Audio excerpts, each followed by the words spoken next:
ಹೆಮ್ಮೆಗೆ ಬರೆ ಹಾಕಿದಂತೆ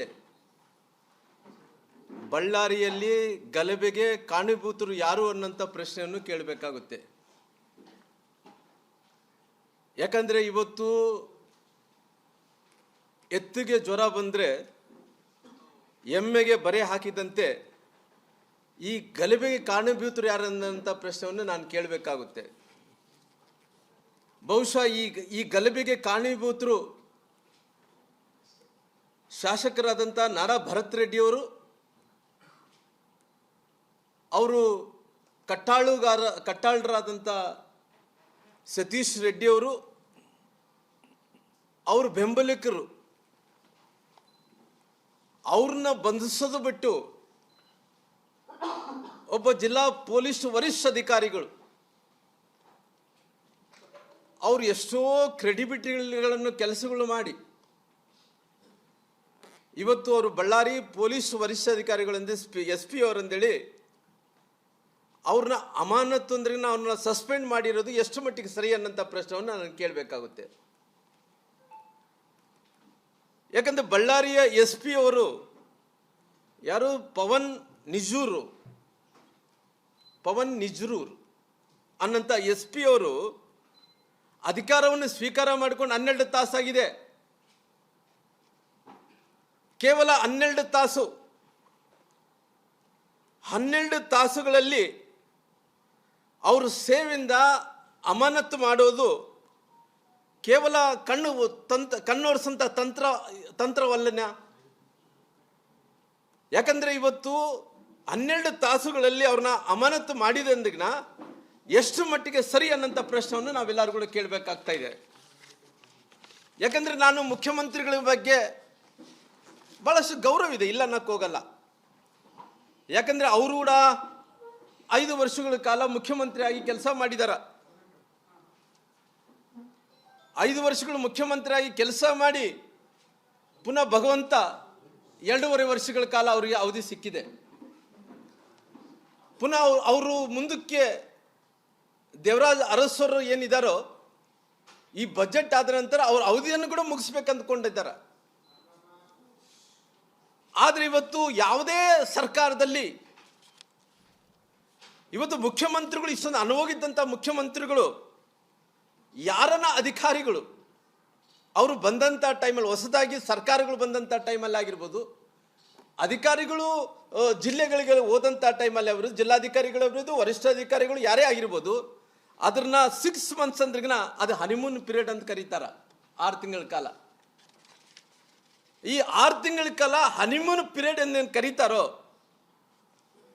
ಆ ಕರೆಯಂಥ ಸಂದರ್ಭದಲ್ಲಿ, ನಾವು ಹನಿಮೂನ್ ಪೀರಿಯಡ್ ಅಂತ ಕರೆಯಂಥ ಸಂದರ್ಭದಲ್ಲಿ ಕಳೆದ ಸರ್ಕಾರದಲ್ಲಿ ಏನನ್ನ ತೊಂದರೆಗಳಾಗಿದ್ದರೆ ಅಲ್ಲಿ 6 ತಿಂಗಳ ಕಾಲ ಅವ್ರಿಗೆ ಅವಕಾಶವನ್ನು ಕೊಟ್ಟು ಅದೆಲ್ಲ ಸರಿಪಡಿಸ್ಕೊಳ್ಳೋ ಸಲುವಾಗಿ ಯಾವುದೇ ಸರ್ಕಾರಗಳು ಹೊಸ ಮಂತ್ರಿಗಳು ಬಂದಂಥ ಟೈಮಲ್ಲಿ ಅಧಿಕಾರಿಗಳಿಗೆ ಅವಕಾಶವನ್ನು ಮಾಡಿಕೊಡ್ತಾರೆ. ಈ 6 ತಿಂಗಳ ಕಾಲ ಏನು ಹನಿಮೂನ್ ಪೀರಿಯಡ್ ಅಂತ ಹೇಳಿ ಕರೀತಾರೋ ಆ ಹನಿಮೂನ್ ಪೀರಿಯಡ್ ಸಂದರ್ಭದಲ್ಲಿ ಅಲ್ಲಿ ಬಂದು 24 ತಾಸು ಒಳಗಡೆ ಏನು ಮಾಡೋಕ್ಕೆ ಸಾಧ್ಯ ಆಗುತ್ತೆ.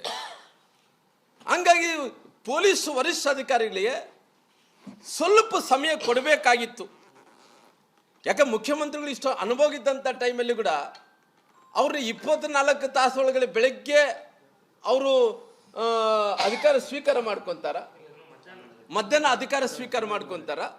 ಅಧಿಕಾರ ಸ್ವೀಕಾರ ಮಾಡ್ಕೊಂಡಿದ್ದ ಮಧ್ಯರಾತ್ರಿಯಿಂದ ಬೆಳಿಗ್ಗೆ ಅವ್ರನ್ನ ಸಸ್ಪೆಂಡ್ ಮಾಡ್ತಾರೆ. ಹಂಗಾಗಿ ನಾನು ಮುಖ್ಯಮಂತ್ರಿಗಳು ಸ್ವಲ್ಪ ಸಮಯ ಕೊಟ್ಟಿದ್ರೆ ಚೆನ್ನಾಗಿರ್ತಿತ್ತು ಅನ್ನೋಂಥದ್ದು ನನ್ನ ಭಾವನೆ ಆಗಿದೆ. ಯಾಕಂದರೆ ಮುಖ್ಯಮಂತ್ರಿಗಳು ಇಷ್ಟು ಅನುಭೋಗಿದ್ದಂಥವ್ರು, ಇಷ್ಟು ವರ್ಷಗಳ ಕಾಲ ಸರ್ಕಾರ ನಡೆಸಿದಂಥವ್ರು, 2ನೇ ಬಾರಿ ಮುಖ್ಯಮಂತ್ರಿಗೆ 2.5 ವರ್ಷ ಕಳೆದಂಥವ್ರು, 7.5 ವರ್ಷ ಅನುಭೋಗಿದ್ದಂಥ ಮುಖ್ಯಮಂತ್ರಿಗಳೇ ಯಾಕೆ ಇಷ್ಟು ಅರಾತುರಿಯಲ್ಲಿ ಯಾಕೆ ಈ ರೀತಿಯಲ್ಲಿ ನಿರ್ಧಾರ ತಗೊಂಡ್ರು ಅನ್ನೋಂಥ ಪ್ರಶ್ನೆಯನ್ನು ಕೇಳಬೇಕಾಗುತ್ತೆ.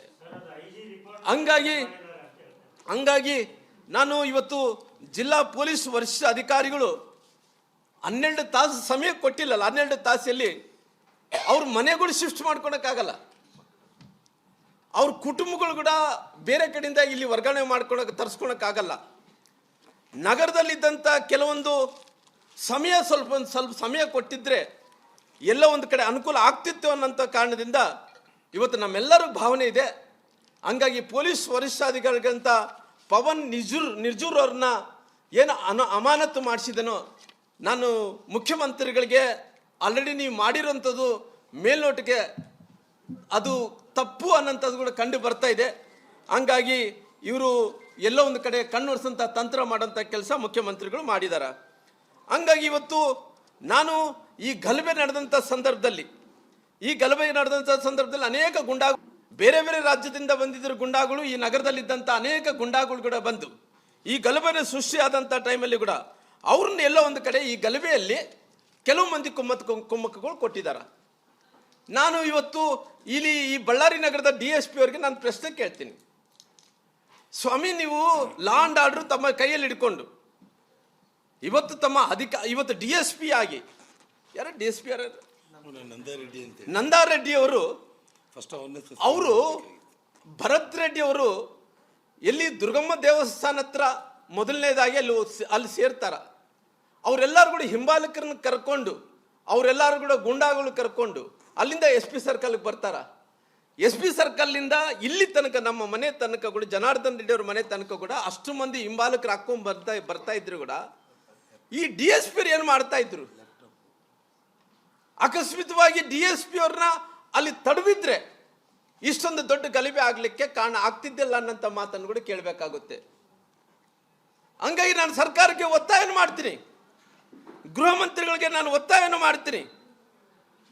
ಇವತ್ತು ಈ ಗಲಭೆಯಲ್ಲಿ ಕಾರಣಭೂತರಾದಂಥ ಇವತ್ತೇನು ಒಬ್ಬ ಯುವಕ ಏನು ಸತ್ತಿದನೋ ಆ ಸಾಯ್ಲಿಕ್ಕೆ ಕಾರಣ ಆ DSP ಅವರು ಅವ್ರಿಗೆ ಕುಮ್ಮಕ್ಕ ಕೊಟ್ಟಿರೋ ಕಾರಣ, ಇಲ್ಲಿ ತನಕ ಗುಂಪು ತಂದಿರೋ ಕಾರಣ ಅವರಿಂದ ಕೂಡ ಆಗಿರ್ಬೋದು ಅನ್ನಂತ ಹೇಳೋದ್ರ ಜೊತೆಲಿ ಅವ್ರೇನನ್ನ ಮುಂಜಾಗ್ರತೆಯನ್ನು ವಹಿಸಿದ್ರೆ ಈ ಗಲಭೆ ಆಗ್ತಿದ್ದಿಲ್ಲ ಅನ್ನೋಂಥದ್ದು ಕೂಡ ನಾನು ಕೇಳಬೇಕಾಗುತ್ತೆ. ಹಂಗಾಗಿ ಇವತ್ತು ಬಹಳಷ್ಟು ಮಂದಿ ಅವ್ರನ್ನ ನಾನು ಒತ್ತಾಯನ ಮಾಡ್ತೀನಿ, ಸರ್ಕಾರಕ್ಕೆ ಒತ್ತಾಯನ ಮಾಡ್ತೀನಿ, ತಕ್ಷಣ ಆ DSP ಅವ್ರನ್ನ ಸಸ್ಪೆಂಡ್ ಮಾಡಬೇಕು ಅನ್ನೋಂಥ ಒತ್ತಾಯವನ್ನು ಕೂಡ ನಾನು ಮಾಡ್ತೀನಿ. ಹಂಗಾಗಿ ಇವತ್ತು ಸಾಕಷ್ಟು ವಿಚಾರಗಳಲ್ಲಿ ನಾನು ನೋಡ್ತಾ ಇದ್ದೆ. ಇವತ್ತು ಸರ್ಕಾರ ಇವತ್ತು ಮನಸ್ಸು ಮಾಡಿದರೆ ಅನೇಕ ಮಂದಿನ ಕ್ರಿಮಿನಲ್ಸ್ನ, ಯಾರು ಈಗ ಗಲಭೆಯಲ್ಲಿ ಶಾಮೀಲಾದಂಥವ್ರನ್ನ ಅವ್ರನ್ನ ಒಳಗಡೆ ಹಾಕ್ಬೋದಾಯಿತು. ಇಲ್ಲಿ ತನಕ ಆಗಿದೆ. ಅವರು ಯಾವುದೇ ರೀತಿಯಲ್ಲಿ ಕೂಡ ಇವತ್ತು ಕೇವಲ ಅದು ಏನು ಅಂತಿದ್ರಲ್ಲ ರಿಪಬ್ಲಿಕ್ ಆಫ್ ಬಳ್ಳಾರಿ ಅಂದಿದ್ದೇಳಿ, ಇವತ್ತು ಅವರು ಶಾಸಕರು ಎಲ್ಲರೂ ಕೂಡ ನೋಡ್ತಿದ್ದಾರೆ ರಿಪಬ್ಲಿಕ್ ಆಫ್ ಕಾಂಗ್ರೆಸ್ ಮಾಡಕ್ಕೆ ಹೊಂಟಾರ. ಹಂಗಾಗಿ ಇವತ್ತು ನಾನು ಗೃಹ ಸಚಿವರುಗಳಿಗೆ ನಾನು ವಿನಂತಿ ಮಾಡ್ಕೊತೀನಿ, ಇವತ್ತು ನೋಡ್ರಿ ಇಷ್ಟೊಂದು ಗಲಭೆಗಳು ಈ ರಾಜ್ಯದಲ್ಲಿ ಆಗ್ತಾ ಇದಾವ. ಗೃಹ ಮಂತ್ರಿಗಳ ಇವತ್ತನಾಗಲಿ ಕಣ್ಣು ತೆಗಿರಿ. ಇವತ್ತು ನಿಮ್ಮ ಶಾಸಕರು, ನಿಮ್ಮ ಕಾಂಗ್ರೆಸ್ಸಿನ ಹಿಂಬಾಲಕರು, ಕೆಲವು ಮಂದಿ ಗುಂಡಾ ಹಿಂಬಾಲಕರು ಇಷ್ಟೊಂದು ದೌರ್ಜನ್ಯ ಮಾಡ್ತಾ ಇದ್ದಾರೋ, ಬಹುಶಃ ಇವತ್ತು ನಾನು ಜನಾರ್ದನ್ ರೆಡ್ಡಿ ಅವರು ಸ್ವಲ್ಪ ಏನನ್ನ ನಾವು ಎಚ್ಚರ ತಪ್ಪಿದ್ರಿಗಿನ ನಾವು ಯಾರು ಕೂಡ ಇಲ್ಲಿ ಉಳಿತಾ ಇದ್ದಿಲ್ಲ. ದೇವರ ಆಶೀರ್ವಾದದಿಂದ ಎಲ್ಲೋ ಒಂದು ಕಡೆ ಆ ಗಲಭೆ ಆಗೋಂಥ ಟೈಮಲ್ಲಿ ನಾವು ಸೈಡ್ ಇರೋ ಕಾರಣ ನಮ್ಮ ಇವತ್ತು ಪ್ರಾಣ ಉಳಿದಿದೆ. ಅಕಸ್ಮಿತವಾಗಿ ಅವ್ರೇನೇನು ಗುಂಡು ಹಾರಿಸೋದು ಆ ಕಡೆ ಈ ಕಡೆ ಆಗಿದ್ರೆ ನಮ್ಮ ಜೀವ ಹಾರ್ತಿದ್ದು, ಇವತ್ತು ನಾವು ಇರ್ತಿದ್ದಿಲ್ಲ.